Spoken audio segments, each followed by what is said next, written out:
हमारा जो विषय था अंतर्राष्ट्रीय व्यापार, पिछले जो हमारी क्लास थी उसमें हमने पढ़ा था अंतर्राष्ट्रीय व्यापार के पक्ष और प्रकार। आज हम पढ़ने जा रहे हैं अंतर्राष्ट्रीय व्यापार के लाभ। अंतर्राष्ट्रीय व्यापार के लाभ, अंतर्राष्ट्रीय व्यापार से अनेक प्रकार के सामाजिक, आर्थिक और राजनीतिक लाभ होते हैं। अंतर्राष्ट्रीय व्यापार के लाभ, पहला है उत्पादन में वृद्धि। उत्पादन में वृद्धि,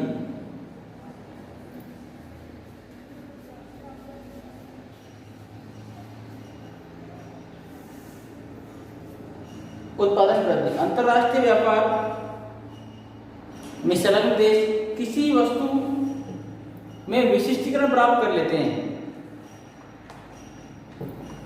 विशिष्टीकरण प्राप्त कर लेते हैं उस वस्तु को कम कीमत पर अच्छी लागत से, कम लागत पर अच्छी किस्म की वस्तु तैयार कर लेते हैं, जिससे उसको एक विशिष्टीकरण प्राप्त हो जाता है।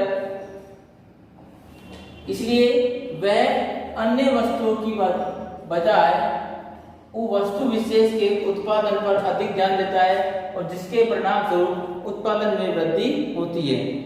ठीक है, कोई भी वस्तु है, एक वस्तु है और जैसे जापान देश है, ये ए वस्तु को जापान कम लागत पर और अच्छी क्वालिटी वाली चीज बनाता है, तो इसका क्या होगा, वे अन्य चीजों पर ध्यान देने की बजाय एक उत्पादन पर अधिक ध्यान देगा और जिसके परिणाम स्वरूप इसकी क्या हो जाएगी, उत्पादन में वृद्धि। तो अंतरराष्ट्रीय व्यापार का लाभ में पहला लाभ क्या है, उत्पादन में वृद्धि।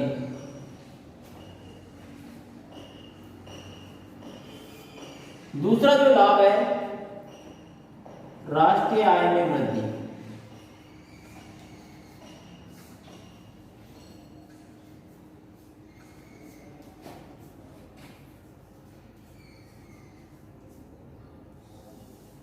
अब यहां देखो, ए वस्तु है, इसमें क्या है, विशिष्टीकरण। इस वस्तु का क्या है, विशिष्टीकरण प्राप्त कर लिया किसने, कोई भी देश, जापान। अब ये जो वस्तु का निर्माण कर रहा है, इसमें लागत कैसे आ रही है, कम। लागत कम आने पर क्या होगा, उत्पादन बढ़ेगा। अब उत्पादन बढ़ेगा तो कोई देश इस उत्पादन बढ़ने पर सब चीजों को अपने पास तो रखेगा ही नहीं। क्या करेगा वो, इसका निर्यात करेगा और निर्यात से क्या प्राप्त होगी, आय, जिससे क्या होगा, राष्ट्रीय आय में वृद्धि। तो सही है, उत्पादन बढ़ेगा, उत्पादन से वस्तु निर्यात होगा, निर्यात होगा क्या होगा, राष्ट्रीय आय में वृद्धि होगी।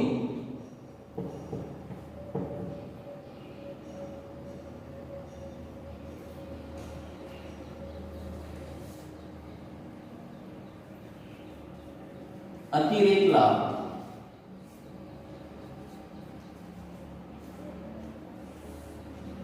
अब देखो, व्यापार बढ़ा, निर्यात बढ़ा। अगर निर्यात नहीं होगा तो हम उतने ही उत्पादन करेंगे जितनी हमको आवश्यकता है, और जो हमारे पास जो एक्स्ट्रा जो संसाधन है हम उनका उपयोग नहीं कर पाएंगे क्योंकि हमें उनकी आवश्यकता ही नहीं पड़ रही।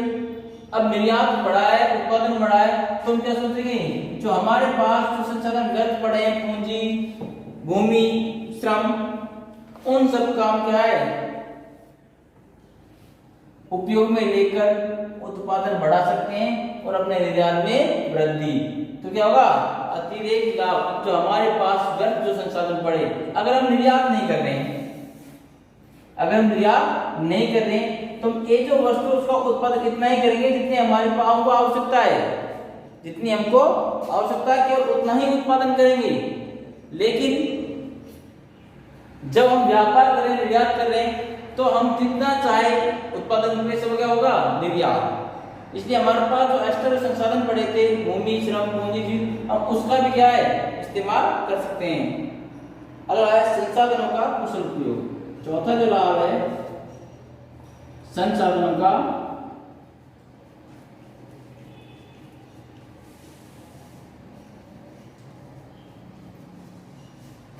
कुशल उपयोग।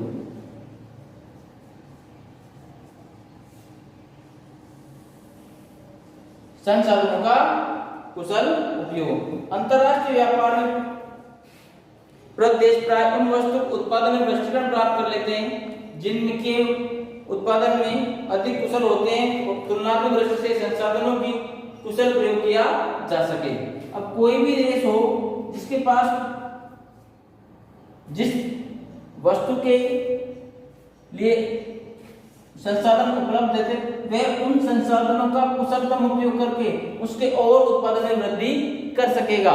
नहीं, क्योंकि संसाधनों का अनुकूल अगर रहा है उत्पादन, और वो चाहेगा कि अपने संसाधनों का अधिक से अधिक उपयोग कर और अधिक से अधिक उत्पादन कर सके। इससे क्या होगा, संसाधनों का कुशलतम उपयोग हो सकेगा।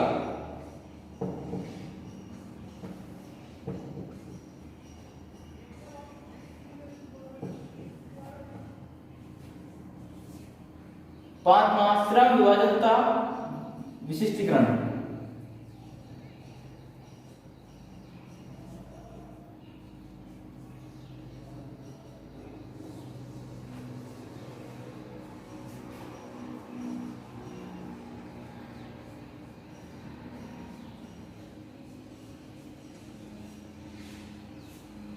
श्रम विभाजन तथा विशिष्टीकरण। इससे क्या होगा, श्रम का एक विभाजन हो जाता है और प्रत्येक क्षेत्र में प्रत्येक देश अपने के लिए संसाधनों में विशिष्टीकरण प्राप्त कर लेता है। अगला जो लाभ है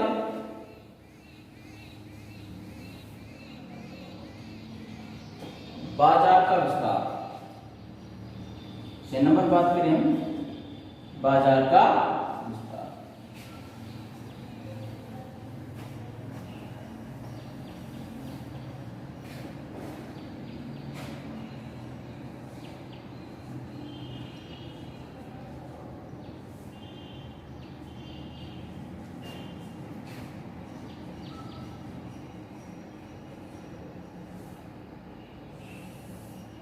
बाजार का विस्तार।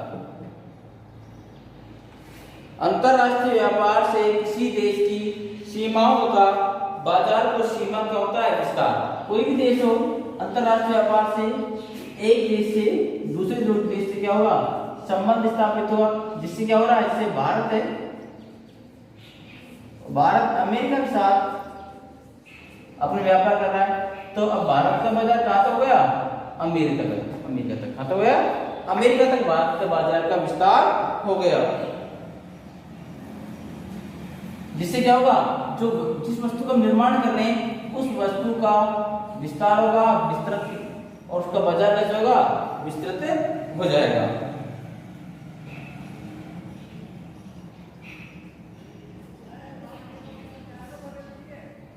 बड़े पैमाने पर उत्पादन।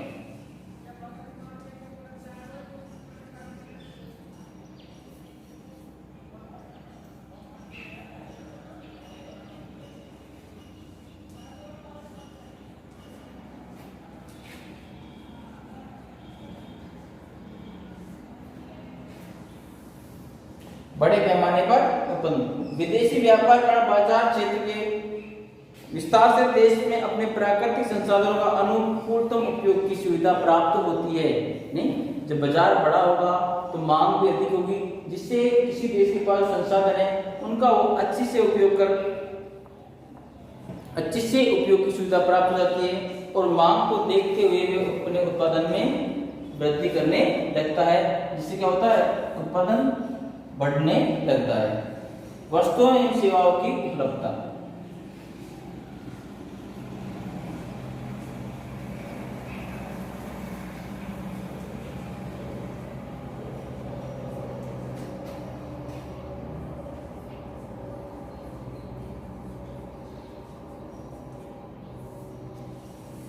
वस्तु और सेवाओं की उपलब्धता। अंतरराष्ट्रीय व्यापार से देश के नागरिकों को वस्तुओं और सेवाओं का भी उपयोग कर सकते हैं। क्योंकि जिस अब अंतरराष्ट्रीय व्यापार क्या था, जो चीज भारत में अब वो अन्य देशों में उपलब्ध हो सकेगी। इससे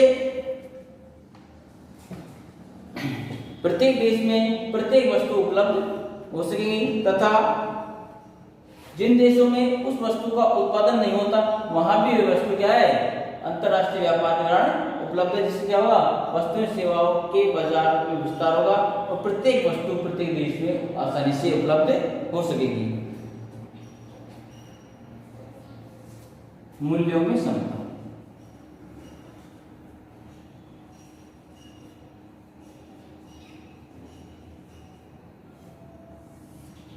मूल्यों में समता। अंतरराष्ट्रीय व्यापार द्वारा वस्तुओं के मूल्य में समता मतलब समानता। अंतरराष्ट्रीय व्यापार क्या है, वस्तुओं के मूल्य में समानता पाई जाती है। अगर मान लीजिए मूल्यों में असमानता, निश्चित तौर पर जो वस्तु महंगी है तो वह उसको क्या व्यक्ति बाजार में उसकी कीमत मांग घट जाएगी और अन्य वस्तु की बढ़ जाएगी।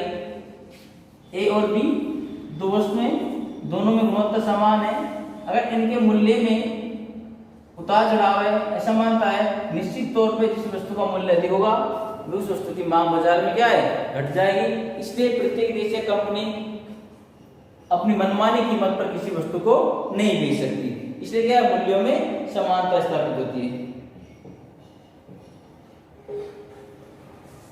अगला सांस्कृतिक लाभ। सांस्कृतिक लाभ, अंतरराष्ट्रीय व्यापार से लोग एक दूसरे के किस में आते हैं, संपर्क में आते हैं। अब लोग एक दूसरे से संपर्क में आए, एक दूसरी बोली, भाषा, रहन सहन आदि क्या होगा, आदान प्रदान होगा, एक दूसरे की भाषा से परिचित होंगे, रीति रिवाजों परंपराओं से परिचित होंगे, ठीक है। और एक देश से दूसरे देश में आने जाने से क्या है, हम उनकी भाषा, त्योहार, मेलों को समझेंगे और वो हमारी संस्कृति को समझेंगे। इससे क्या होगा, सांस्कृतिक लाभ भी होता है। फिर से आप देखते हो अंतरराष्ट्रीय व्यापार के जो लाभ है, फिर से हम एक लाइन में सबको देखेंगे।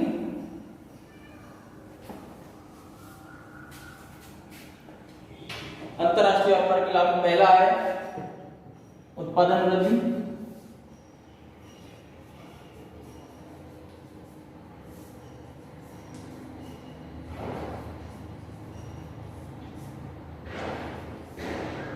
पहला उत्पादन वृद्धि, दूसरी राष्ट्रीय आय वृद्धि,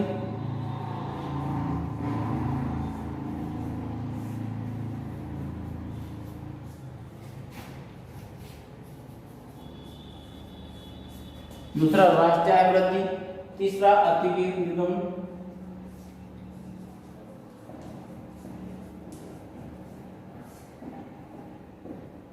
अतिरिक्त का निर्गमन,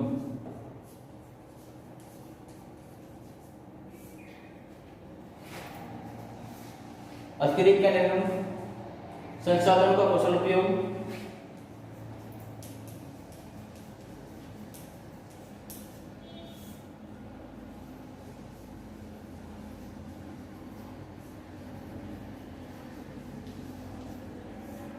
संसाधनों कुशल उपयोग।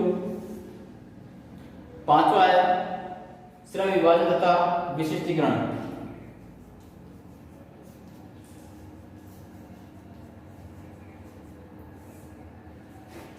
तथा विशिष्टीकरण,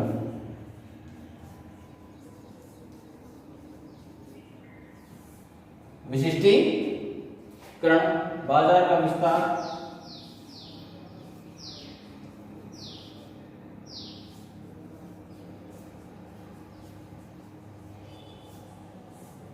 बाजार का विस्तार, बड़े पैमाने पर उत्पादन,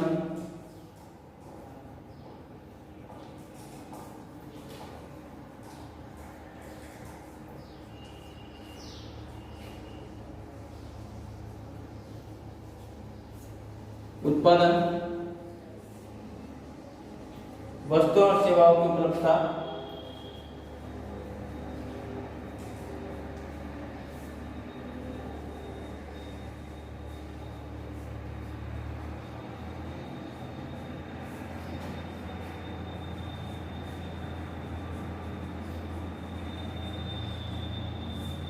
वस्तु और सेवाओं की उपलब्धता, मूल्यों में समानता,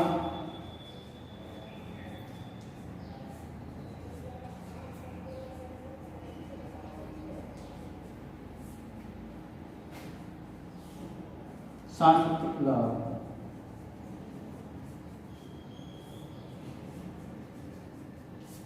ये 10 लाभ है अंतरराष्ट्रीय व्यापार के, ठीक है। परंतु किसी चीज के लाभ के साथ साथ उसके हानि भी जुड़ी हुई होती है।